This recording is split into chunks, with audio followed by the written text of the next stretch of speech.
Mi hermano golpeó a mi hijo de 6 años, es igual de inútil que su padre, será un fracasado. Pensé que mi papá lo defendería, pero se rió, así que dejé de pagar sus cuentas y mi hijo les dio una lección. Siempre supe que no era el favorito, en mi familia, eso era evidente desde que tengo memoria.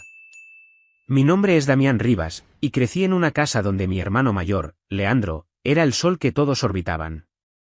Leandro era carismático, el tipo de persona que entraba a una habitación y todos giraban a verlo. Hablaba fuerte, reía más fuerte aún, y tenía esa habilidad de hacer que cualquiera se sintiera especial, aunque luego te dieras cuenta de que solo estaba presumiendo. Mi hermana menor, Valeria, también tenía su lugar en el pedestal familiar.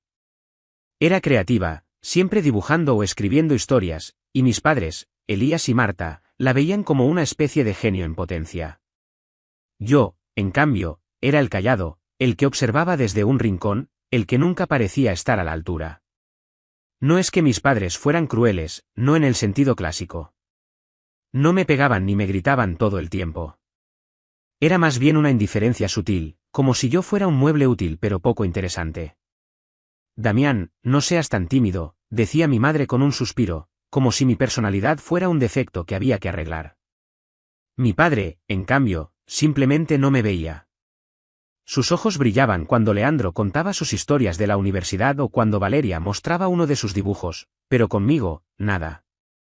Una vez, cuando tenía 12 años, gané un concurso de matemáticas en la escuela. Llevé el trofeo a casa, emocionado, pensando que por fin me mirarían. Mi madre lo puso en una repisa sin decir mucho, y mi padre ni siquiera lo notó. Esa noche, Leandro llegó contando que había ganado un partido de fútbol con sus amigos, y la cena giró en torno a él. Siempre fue así. Éramos 3 hermanos, Leandro, el mayor, yo en el medio, y Valeria, la menor. Mis padres, Elías y Marta, completaban la familia. También había un tío, Germán, hermano de mi madre, y su hijo, mi primo Nico, que aparecían de vez en cuando en las reuniones familiares. Germán siempre estaba pidiendo favores, y Nico, un adolescente que vivía pegado a su celular, no se mezclaba mucho con nosotros. A pesar de todo, yo quería a mi familia. No sé si era amor o simplemente el hábito de estar con ellos, pero siempre sentí que mi lugar era cuidarlos, aunque ellos no lo hicieran conmigo. Con el tiempo, me esforcé por salir adelante. No tenía el carisma de Leandro ni la chispa de Valeria, pero era constante. Estudié aviación, y después de años de esfuerzo, conseguí un trabajo como piloto que pagaba muy bien. Mi salario era más de lo que jamás imaginé. No me volví millonario, pero podía vivir cómodamente y ahorrar. Leandro, por su parte, se convirtió en un abogado reconocido. Tenía un bufete propio, clientes importantes, y siempre andaba con trajes caros y un aire de superioridad. Valeria, en cambio, no tuvo tanta suerte. Intentó ser artista, pero sus proyectos nunca despegaron, y terminó trabajando en empleos temporales que apenas le alcanzaban. Mis padres, que ya estaban jubilados, también pasaron por momentos difíciles cuando la empresa donde trabajaba mi padre quebró, y su pensión no era suficiente para mantener su estilo de vida. Ahí fue cuando empecé a ayudar. No sé por qué lo hice, tal vez porque sentía que era mi deber. Empecé a pagar las facturas de mis padres, la renta, la luz, el agua, incluso sus tarjetas de crédito. Luego, Valeria me pidió ayuda. Dijo que solo necesitaba un empujón para salir adelante, así que le pagué el alquiler de su apartamento y le di dinero para sus gastos. Después, mi tío Germán se acercó, contando historias de deudas y problemas médicos. Le creí, o tal vez no quería dejarlo en la calle, así que también comencé a cubrir sus cuentas. Nico, su hijo, necesitaba dinero para la universidad, y adivinen quién terminó pagando. Yo. No me quejaba, no al principio. Pensaba que eso era lo que hacía una familia, apoyarse. Pero nunca recibí un gracias sincero. Mis padres actuaban como si fuera mi obligación, Valeria siempre prometía devolverme el dinero algún día, y Germán y Nico apenas mencionaban el tema. Leandro, por supuesto, no necesitaba mi ayuda. Él tenía su bufete, su carro de lujo, su apartamento en el centro. Pero nunca perdió la oportunidad de recordarme que él no dependía de nadie, como si yo fuera menos por ayudar a la familia. Damián, siempre tan generoso, decía con una sonrisa que no llegaba a sus ojos. cuidado, no te vayas a quedar sin nada por andar salvando a todos. Yo solo asentía, porque discutir con Leandro era como hablarle a una pared. Mi vida cambió cuando nació mi hijo, Matías. Mi matrimonio con Sofía, su madre, no duró mucho. Nos casamos jóvenes, y aunque al principio todo parecía perfecto, las cosas se derrumbaron rápido. Ella quería una vida que yo no podía seguirle el paso, ya que me la pasaba volando, y por lo tanto yo no era lo suficientemente emocionante para ella. Cuando Matías tenía 2 años, Sofía decidió que quería encontrarse a sí misma y se fue. Me dejó con un niño pequeño y un corazón roto, pero no me arrepiento de nada, porque Matías se convirtió en mi mundo. Ser padre soltero no era fácil, pero cada momento con Matías valía la pena. Era un niño dulce, con ojos grandes y una risa que puede iluminar cualquier día. A sus 6 años, era curioso, siempre haciendo preguntas, siempre corriendo de un lado a otro. Me aseguré de que nunca le faltara nada, una buena escuela, ropa nueva, juguetes. Pero más que cosas materiales, le di amor. Quería que creciera sabiendo que era suficiente, que no necesitaba ser como Leandro para ser valioso. Cada noche, antes de dormir, le leía un cuento o jugábamos a inventar historias. Esos momentos eran mi refugio, la prueba de que, aunque mi familia no me viera, yo estaba haciendo algo bien. Todo cambió en una reunión familiar que nunca olvidaré. Mi madre me llamó una semana antes, con ese tono seco que usaba cuando hablaba conmigo. Damián, vamos a hacer una reunión en casa. Hace mucho que no nos vemos todos. Tú traes las bebidas y algo de comida, ¿sí? Y no te olvides de traer a Matías, a los niños les gusta jugar juntos. No era una invitación, era una orden. Sabía que me estaban incluyendo porque pagaba cosas, no porque realmente quisieran verme.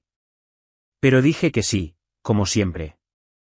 Pensé que sería bueno para Matías pasar tiempo con sus primos, y una parte de mí todavía quería sentirme parte de la familia.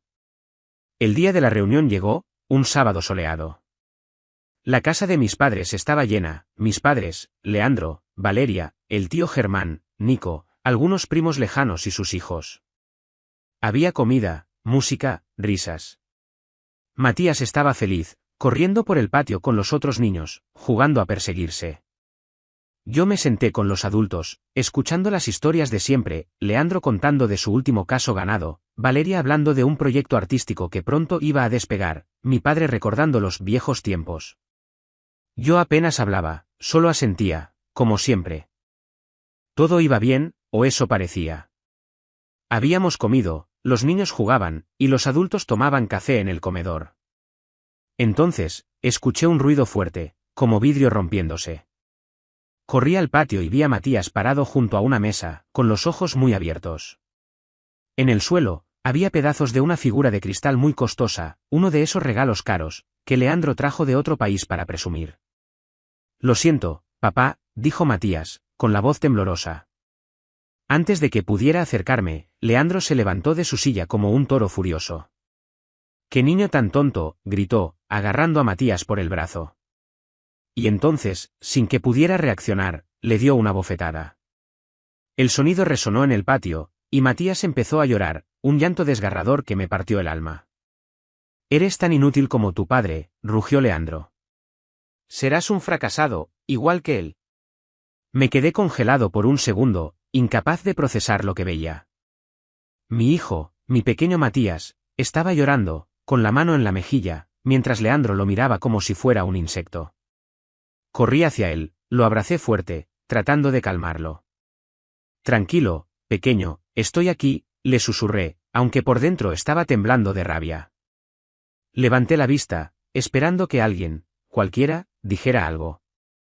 Mi padre, que siempre hablaba de proteger a la familia, estaba ahí, sentado. Y entonces, se rió. Una risa corta, como si fuera un chiste. Mi madre se unió, luego Valeria, Germán y Nico. Todos reían, como si ver a un niño de 6 años siendo golpeado fuera gracioso. Grité, mi voz más fuerte de lo que jamás había sonado. «No se rían, es un niño, carajo, ¿qué les pasa?» Matías se aferró a mí, sollozando. Leandro puso los ojos en blanco. «Damián». Solo le di una lección. Los niños necesitan disciplina, No como tú, que lo dejas hacer lo que quiere. Disciplina, repliqué, sintiendo la sangre hervir. Le pegaste a un niño de 6 años, eres un maldito abusivo. Oh, por favor, dijo Leandro, cruzando los brazos. No seas tan dramático. No fue para tanto. Si no quieres que rompa cosas, enséñale a comportarse. Miré a mi padre, esperando que dijera algo, que defendiera a su nieto. Pero él solo negó con la cabeza. Damián, no exageres. Leandro tiene razón, los niños necesitan mano dura a veces. Mi madre asintió. Sí, no hagas un drama de esto. Fue un accidente, pero el niño tiene que aprender. Valeria se rió, como si fuera una broma. Damián, siempre tan blando. Por eso Matías es así, porque no lo corriges. Germán y Nico murmuraron algo entre risas, y sentí que el mundo se derrumbaba. Estas personas, a las que había mantenido con mi dinero, se reían de mi hijo. De mí, Matías. Son unos monstruos, dije, mi voz temblando. Todos ustedes. Tomé a Matías en brazos y me dirigí a la puerta.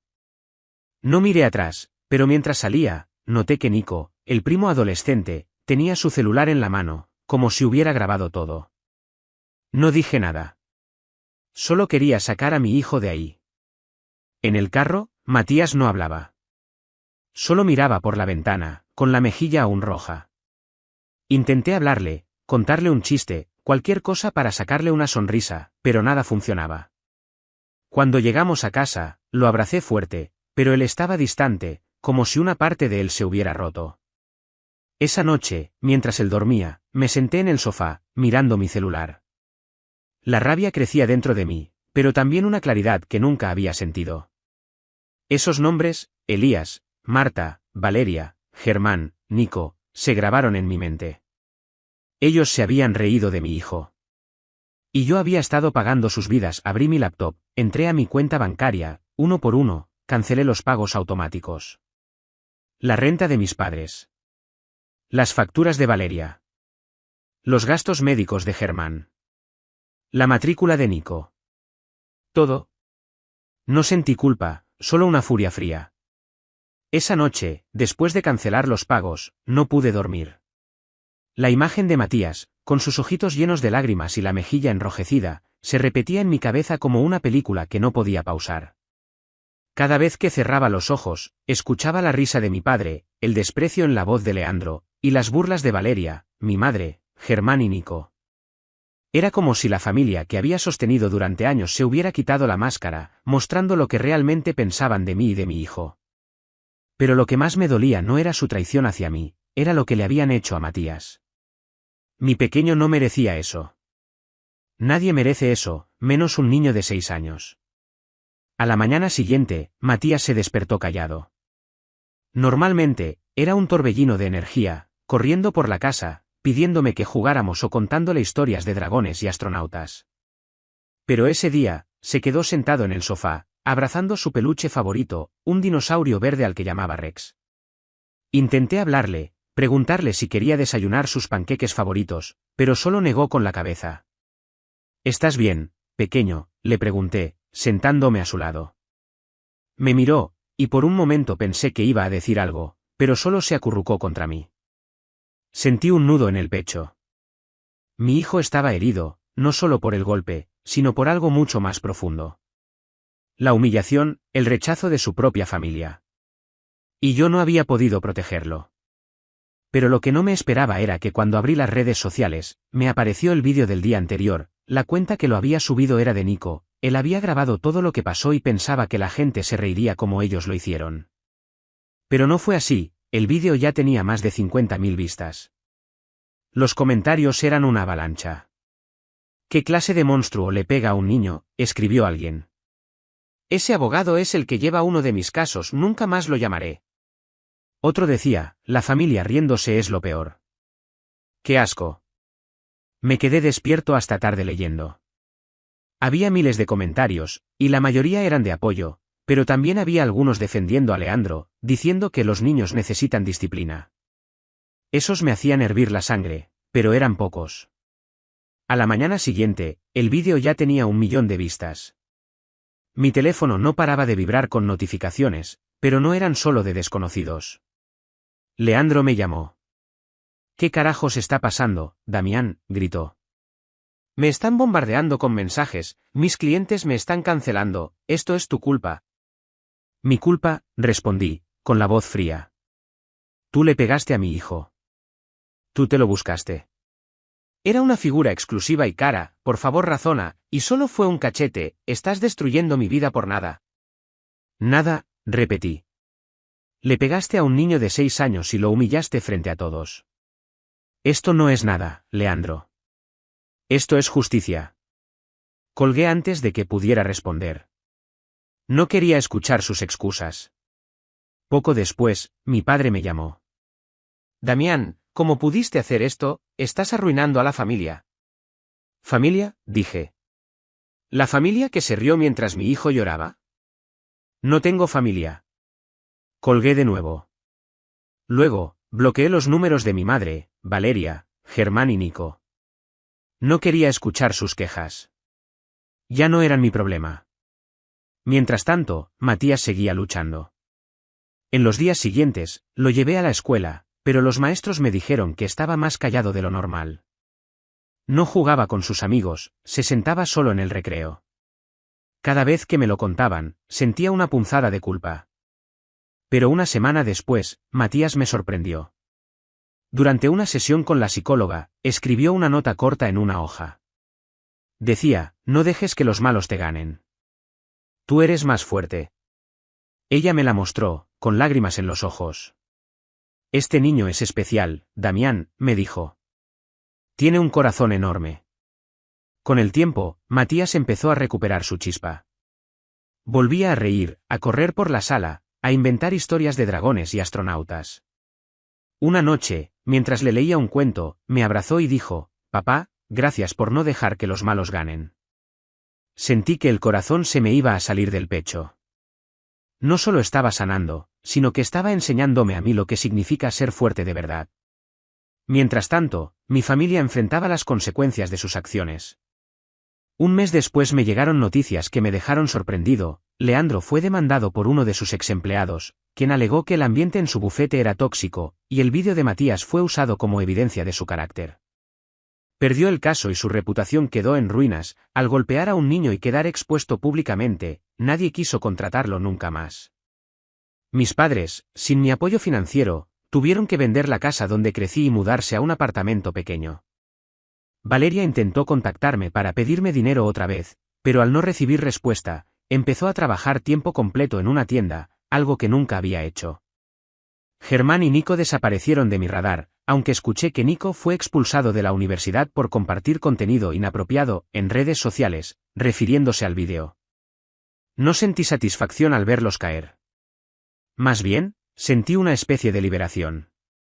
Durante años, había cargado con el peso de sus expectativas, sus críticas y su indiferencia. Ahora, estaba libre. Matías y yo éramos nuestro propio equipo, y eso era suficiente. Decidí usar mis ahorros para empezar algo nuevo. Con el dinero que antes gastaba en mi familia, abrí una pequeña fundación en nombre de Matías, dedicada a ayudar a niños que han pasado por experiencias de abuso o rechazo. La llamamos Corazones Valientes. Matías, con su entusiasmo, ayudó a elegir el nombre y hasta diseñó el logo, un dinosaurio verde con un corazón rojo en el pecho. La fundación creció rápidamente, gracias al apoyo de la comunidad y las donaciones que seguían llegando por el impacto del vídeo. Un mes después, llegó una carta a nuestra casa. Era de mis padres, escrita a mano por mi madre, algo inusual en ellos. En ella, se disculpaban por lo que pasó aquel día en la reunión familiar. Decían que habían reflexionado, que se arrepentían de haberse reído y no haber defendido a Matías, y que entendían el dolor que causaron. Reconocían que habían sido injustos conmigo toda mi vida y me pedían una oportunidad para hablar. Aunque una parte de mí sintió un eco de la vieja necesidad de complacerlos, lo pensé con calma. Decidí no responder la carta. No por rencor, sino porque mi paz y la de Matías eran lo primero. La carta quedó guardada en un cajón, un recordatorio de que, a veces, las disculpas llegan tarde, pero la vida sigue adelante. Y así, mientras Matías y yo seguíamos volando juntos, como en su dibujo, supe que habíamos ganado. No porque derrotamos a los malos, sino porque encontramos nuestra propia fuerza, nuestro propio camino. Y ese, para mí, era el final perfecto. Suscríbete para más historias diarias.